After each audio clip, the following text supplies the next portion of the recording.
사울 왕이 엔게리 동굴에서 사실은 다윗에게 잡혀서 죽어야 하는 그런 상황이었는데, 하나님께서 다윗의 마음속에 기름 부음 주의 종을 내가 손대는 것은 옳지 않다, 그래서 살렸어요.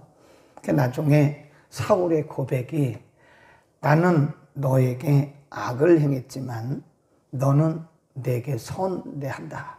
선을 행하니 네가 나보다 의롭다. 그 말씀은 내가 나보다 그릇이 크다. 너는 이스라엘 왕이 될 것이다. 그런 말을 사울의 입으로 고백을 해요. 선언을 합니다. 이런 사울이 그러면 변화됐느냐? 이 변화가 안 됐어요. 일시적으로 그렇게 한 것이고, 31장에 가보면 사무엘상 31장이 사무엘상의 마지막 장이거든요. 근데 31장에 가보면 길보아 전투에서 사울과 그의 아들들이 다 전사를 해요. 근데 죽는 순간까지 그는 계속 다윗을 또 추격을 해요. 그러니 이런 거를 보면 사람이 일시적으로 어떤 상황 속에서 깨닫는다고 해서 그 사람이 변화된 건 또 아니더라고요. 그냥 요즘으로 말하면 성령과 말씀으로 우리가 계속해서 거듭나가는 거예요. 어떤 사람도 내가 다 됐다고 장담할 수가 없습니다. 끊임없이. 그러니까 사울은 길보아 전투에서 전사하는 순간까지 다윗을 추격해 가는 거예요. 끝까지. 그러니까 얼마나 불행한 인생을 살아요. 우리가 이 영성관리라고 하는 거는 내가 해야 됩니다. 내가 알아서 내 영성관리를 해야지 누가 우리의 영성관리를 대신해 줄 수가 없어요. 이 코로나 이후에 많은 교회와 성도들이 제가 보기에는 매우 침체되어 있습니다. 굉장히 예배도 침체, 기도 생활도 침체, 침체, 본인도 몰라요. 본인들도 모릅니다. 침체되었는지 몰라요. 그래서 우리가 끝까지 잘해야 된다는 것이 매우 중요하다. 제가 어제도 가만히 생각을 해봤어요. 이 성도들 가운데, 우리 교회뿐만 아니라 성도들 가운데 주일날 예배 딱 한 번 드리고 일주일을 살아가는 분들이 많더라고요. 많이 생각해보니까. 이제 제가 매일 기도하잖아요. 우리 성도들 가정 탁 이름 불러가면서 교회 나오는 남편이나 안 나오는 남편이나 자녀들을 위해서 기도하는데, 안 나오는 가족들이야 어쩔 수 없다 하지만 신앙생활을 하는 우리 성도들 중에서도 딱 한 번, 주일 하루에 하루, 주일날 딱 오전 11시 예배 딱 한 번 나오고 일주일을 살아가는 분들이 많더라고요. 주일 밤 예배를 나옵니까? 수요 예배가 있는 줄도 모른다니까요. 금요 기도회는 있는 줄도 몰라요. 목요 기도회도 있는 줄도 모릅니다. 새벽 예배는 아예 없고. 그러면 차라리 어디서든지 휴대폰만 있으면 볼 수 있잖아요. 예배 드릴 수 있잖아요. 어쨌든. 그렇게라도 하면 다행인데, 제가 쭉 기도하면서 누구 이렇게 해보니까 꽤나 많더라고요. 주일날 예배 딱 한 번 나오고 일주일을 살아가는 그런 분들이 한둘이 아니에요. 참 안타깝다. 그런 생각을 많이 했어요. 이 사울을 보면서 사울이 죽는 순간까지 다윗만 추격하다가 그의 인생 끝났어요. 그리고 길보아산 전투에서 전사를 합니다. 오늘 본문에 보면 그러는 어간에 누가 죽는가 하면 25장 1절 시작, 사무엘이 죽음에, 거기다 줄 거놓으세요. 엄청난 국가적 손실이 오게 된 거예요. 우리가 7장에서 공부했지만 사무엘이 약 40년 정도 활동을 하다가 이제 죽는 거거든요. 근데 7장에서 딱 한 번 사무엘이 국가적으로 어떤 영적인 개혁 운동을 했는가, 우리 지난 주일 저녁에 공부를 했는데, 이 사무엘의 활동에 대해서 7장에 한 번 정확하게 길게 압축해서 기록해 놓고, 사무엘은 큰 일이 없어요. 그러니까 다윗에게 기름 붓고 사울에게 기름 붓고 그리고 라마라고 하는 그 선지자들이 산 곳에서 그냥 거처만 했어요. 그냥 거기서 살기만 했어요. 그래도 사실은 사무엘이 미치는 영적인 영향력이라고 하는 것이 매우 큽니다. 그런데 그 영적 기둥 역할을 했던 사무엘이 죽어요. 그리고 나서 국가적인 손실이 오기 시작하고요. 다윗도 흔들리기 시작합니다. 오늘 본문에 보면 다윗이 하마터면 살인할 뻔했어요. 사울이 엔게디 동굴에서 사울과 맞닥뜨려서 사울이 올 때에 다윗의 사람들이 저 사울을 죽이자고 막 그렇게 말할 때도 다윗이 하나님께서 기름 부음 받은 자를 죽으면 안 된다고, 손대면 안 된다고. 그때도 그 자기 감정을, 사적인 감정을 잘 조절했던 다윗이 나발이라고 하는 사람 때문에 화가 나고요. 9절 이하에 보면 칼을 차고 자기도 칼을 차요. 다윗이 이런 적이 없었어요. 언제부터 다윗이 이렇게 되어 가느냐? 사무엘이 죽음부터, 사무엘이 죽은 다음부터. 이런 거를 보면 여러분 사무엘이 그 7장 외에는 그렇게 많은 활동을 하지 않았거든요. 그리고 자기 거처인 라마라고 하는 곳에 그냥 거기 살고만 있었어요. 영적 지도자는 살아있는다는 그 자체가, 살아있다고 하는 그 자체가 영적 지도자의 어떤 영향력이다. 만일 그 영적 지도자가 큰 일은 하지 않아도 그분이 돌아가신다고 하는 것만도 국가적인 손실이고 믿는 자들에게, 특별히 다윗에게 있어서는 엄청난 손실이었다는 것을 우리가 알 수 있어요. 영적 지도자의 필요성, 그리고 영적 지도자의 중요성을 우리가 알게 되죠. 이렇게 보면 우리도 참 우리나라의 예정에서도 아버지가 계신 것과 안 계신 것, 아버지가 뭐 돈을 많이 벌고 그런 거 아닐지라도 아버지가 그냥 그 자리에 있기만 해도 그 가정의 자녀들이 안심하고 안정이 된 거예요. 엄마가 그 자리에 있기만 해도, 그 자리에 있기만 해도 자녀들은 안심이 되고 안정이 됩니다. 아버지가 돌아가시고 어머니가 돌아가시고 그러면 자녀들이 이게 안정이 안 되는 거예요. 네. 남편이 자리에 있기만 해도, 아내가 자리에 있기만 해도 너무 많은 거를 요구하지 마세요, 여러분. 남편들에게, 아내들에게, 그 부모님들에게 그냥 자리만 지켜줘도, 그 자리만 지켜줘도 사실은 굉장히 우리의 신앙 그리고 우리의 일반적인 생활이 안정이 된다는 거죠. 네. 가더라고요. 누구나 마찬가지죠. 사무엘이 죽었다라고 하는 것은 국가적으로 엄청난 손실이에요. 그리고 다윗에게 엄청난 흔들림이 오기 시작해요. 거기 보세요. 나발이라고 하는 사람에게 다윗이 우리가 지쳤으니 먹을 물과 떡을 좀 달라 그래요. 한마디로 거절을 합니다. 나발은 거기 보면 악한 사람이라 그럽니다.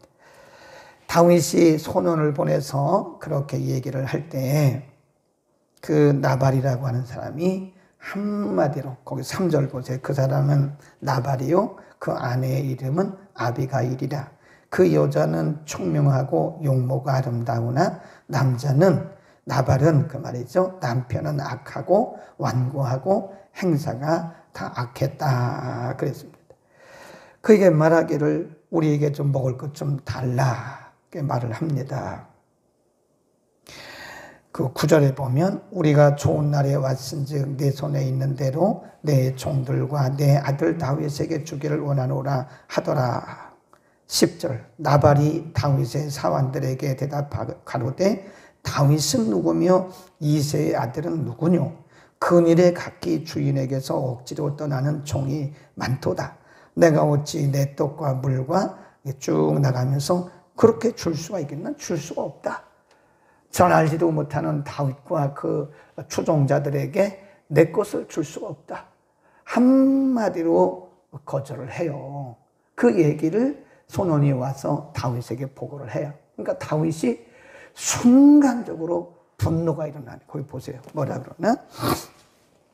13절 시작. 다윗이 자기 사람들에게 이르되 너희는 각기 칼을 차라.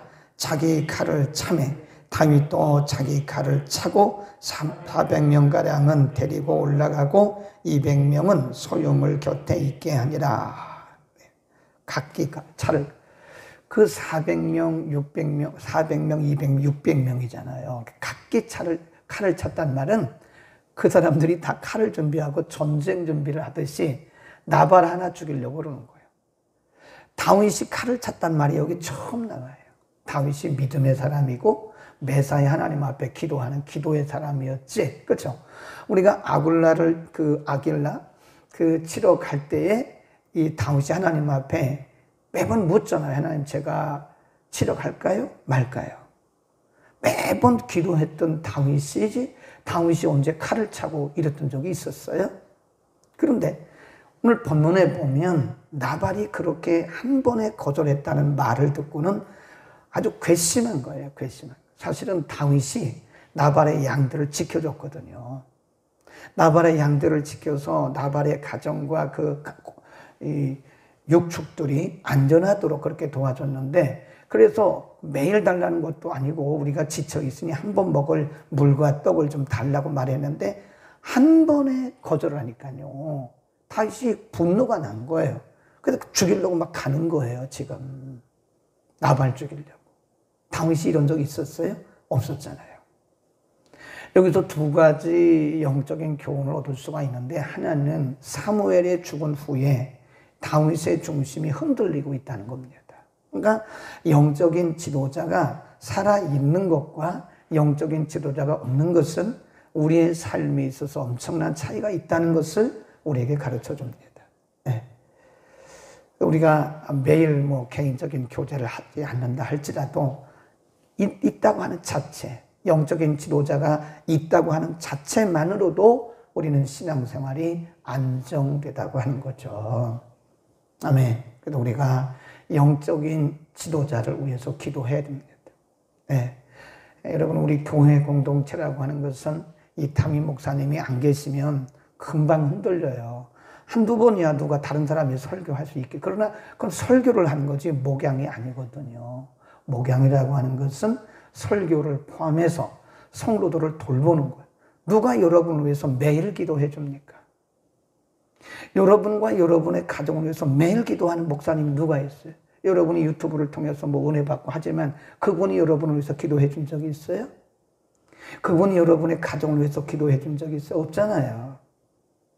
오직 담임 목사님만이 할 수 있는 거예요, 그것은. 그러니까 이 교회 공초뿐만 아니고 우리가 어떤 공동체든지 그 리더를 위해서, 영적인 지도자를 위해서 기도하고 또 감사할 줄 알아야 돼. 아멘. 아멘 안 할 줄 알았어요. 늘 목사님이 거기 있으니까 항상 거기 있으리라고 생각하면 안 돼요. 그 당연하다고 생각하면 안 되는 거예요. 아니면 우리 목사님 없어도 돼. 우리는 알아서 다 해. 한두 번은 합니다. 한두 번은. 그런데 시간이 흘러가면서 다윗 보세요. 다윗이 언제 그렇게 칼을 찬 적이 있었어요? 사람을 죽이려고 마음조차 안 썼던 사람인데 이런 거예요, 지금. 영적 지도자가 없으니까 그의 중심이 흔들린다고 하는, 여기서 영적 지도자의 중요성을 알 수 있는 것이다. 그 다음에 또 한 가지는 다윗이 순간적으로 분노가 이런 거예요. 그러니까 우리가 이게 들을 때 잘 들어야 됩니다. 전달하는 사람도 전달을 잘해야 돼요. 물론 다윗의 경우는 다윗이 보냈던 그 소년이 나발에게 가서 그대로 전달하고 나발의 한 얘기를 그대로 이렇게 전달을 한 거예요. 물론 그 뒤에 아비가일이라고 하는 이 나발의 아주 지혜로운 여인이 내일 본문에 보면 완충작용을 해요. 자기 남편이 원래 악한 사람이라고 말을 하면서 아비가일이 아니었더라면 다윗은 살인죄를 범했어요. 그 나중에 아비가일이 다윗의 아내가 돼요. 하나님이 나발을 치셔요. 다윗이 한순간적으로 분노가 끓어오르는 거예요. 이거를 잘 절제해야 된다. 어제 우리 에베소서 4장 공부하면서 어제 말씀드렸잖아요. 분을 낼 수 있으나 분을 품지 마라. 죄를 짓지 마라. 해가 지기 전에 풀어라. 그 뒤에 뭐라고 그랬어요? 마귀로 틈을 타지 못해. 분명히 지금 마귀가 틈 타는 거예요. 여기에 마귀란 말은 없지만 사람이 분노할 때 반드시 그 옆에 마귀가 이렇게 지켜보고 있어요. 그래서 거기다가 불을 막 지르는 거예요. 틀림없이 분노하고 틀림없이 우리가 그걸 뭐 낸다 그러죠? 혈기 내는 것은요, 위험합니다. 우리가 그동안에 쌓아왔던 모든 것이 그 혈기 때문에, 그 분노 때문에 한순간에 다 무너질 수 있어요. 몇십 년 쌓아온 것이 순간에 무너질 수 있어요. 그 사람에 대한 이미지라고 하는 것은요, 한번 이게 깨어지면 회복이 어려워요. 어렵습니다. 아, 괜찮아. 나 다 이해했어. 용서했어요. 그렇게 말은 해도 한번 그 사람에 대한 좋았던 이미지가 깨지잖아요. 그럼 이게 다시 복구되기가 오래 걸리거나 어려워요. 그거를 부추기는 존재가 있는데 그게 누구냐? 마귀예요. 마귀. 저도 마찬가지, 여러분도 마찬가지. 사람은 누구에게나 다 분노할 가능성이 커요. 이 분노를 잘못하면 나도 잘못되고 상대방도 잘못되게 되는 거예요. 지금 다윗은 분노하고 있는 거예요. 예. 잘해왔잖아요, 다윗이. 지금까지 아직 그 왕으로 정식으로 동의는 하지 않았지만 지금 다윗이 잘해왔어요. 사울을 죽일 수 있는 그런 기회가 바로 왔음에도 불구하고 하나님 말씀을 의지하고 하나님의 기름 부으신 자를 내 손으로 해하지 않는다. 그런 정말 잘해온 다윗이 하마터면 분노해가지고 나발을 죽일 뻔했다니까요. 그럼 평생 씻을 수 없는 죄를 범할 수밖에 없다는 거예요. 그래서 이 분노라고 하는 것은 아무도 예외가 없어요. 아무리 순하고 그런 사람들이요, 분노합니다. 예, 노가 일어나요. 그 순간에 사단이 옆에 있다가 막 부채질을 하는 거예요. 나 품지 말라고 그랬잖아요. 해가 지기 전에 다 풀어서야 돼요. 그러려니 하고 풀어야 돼요. 그러려니가 제일 좋은 약입니다. 그러려니 하세요, 그냥. 거기다가 퀘션 마크를 붙여요. 감히 어디다가 이 괘씸하게 막 이런 생각을 하고 그 분노한 마음, 상한 마음을 품고 있잖아요. 그럼 이것이 점점 커져요. 우리가 여기에 상처가 나잖아요. 상처가 나면 빨리 치유해야 해요. 여기다가 연고를 바르든지 병원을 가든지 해서 빨리 이게 여기가 이 상처가 치유되지 않게 덧나요. 덧나 이만큼 커지고 나중에는 이 살이 썩어 들어가요. 나중에는 별거 아닌 것 같은데. 그런 것처럼 우리의 마음속에 일어나는 작은 분노라도 그걸 품지 말라는 거예요. 그 품고 있으면 반드시 여기에 덧납니다. 덧나게 하는 그 원인이 뭐예요? 마귀예요. 마귀가 계속 부채질을 합니다. 오해를 하게 하고 곡해를 하고. 우리 마음 가운데 가끔 일어나는 곡해가 있어요. 처음에는 오해하다가 나중에는 곡해를 해요. 곡해란 말은 이렇게 완전히 다르게 자기 생각, 자기 해석이에요. 예, 팩트란 말을 요즘 많이 쓰잖아요. 팩트는 이건데 처음에는 팩트에 대해서 약간 오해를 했다가 이것을 자꾸 품다 보면 마귀가 자꾸 여기 이렇게 덧붙여요. 자꾸 이렇게 부채질을 해서 엉뚱한 길로 생각을 해요. 그게 곡해라는 거예요. 곡해. 이 곡해하게 되면 그때부터 우리 마음속에 죄를 짓고요. 나중엔 엄청난 큰 사고가 날 수도 있어요.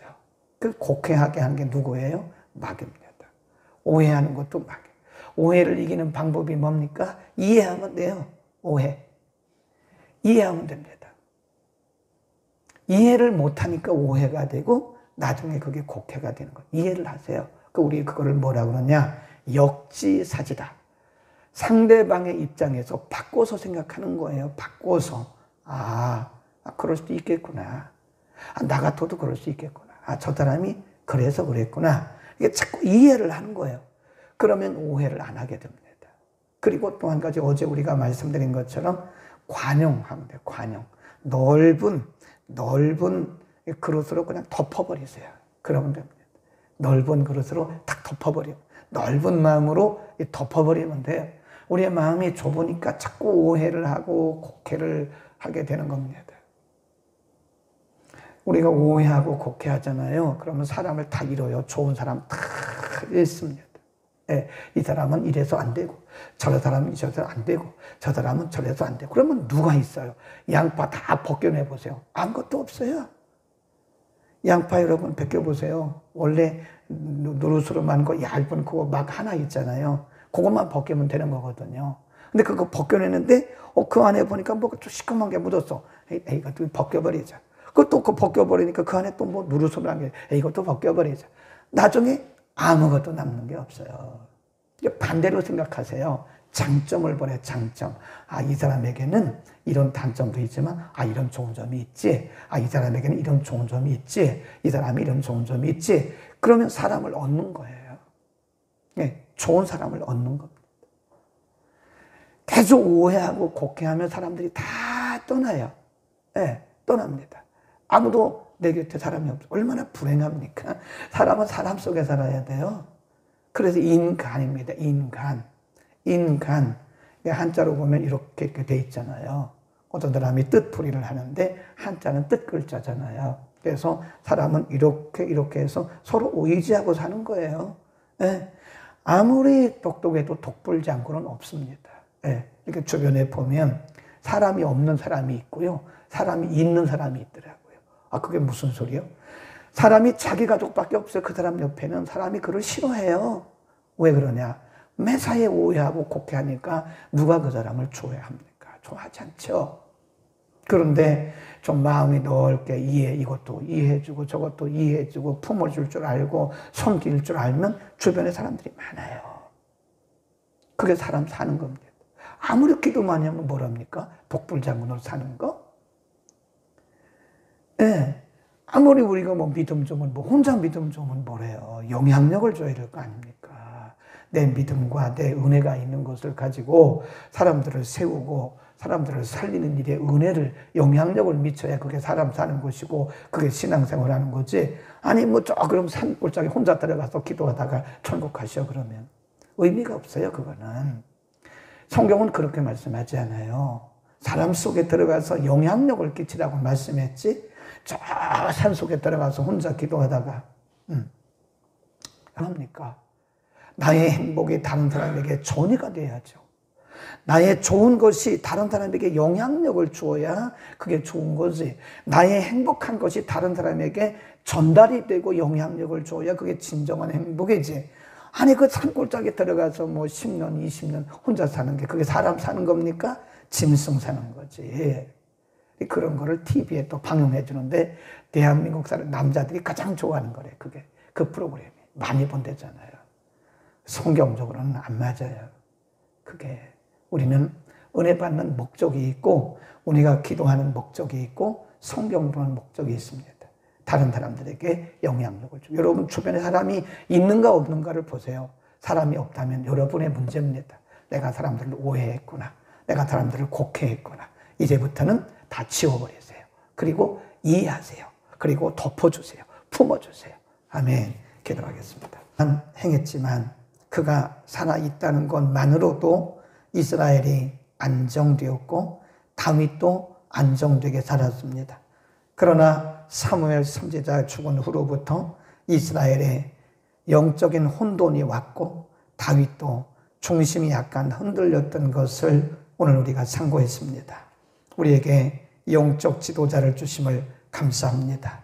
영적 지도자를 위해서 늘 기도하게 하시고 다윗이 분노하는 모습을 통해서 우리 가운데 그 누구도 예외 없이 한 사람도 분노로부터 혈기로부터 자유할 자가 없음을 인정합니다.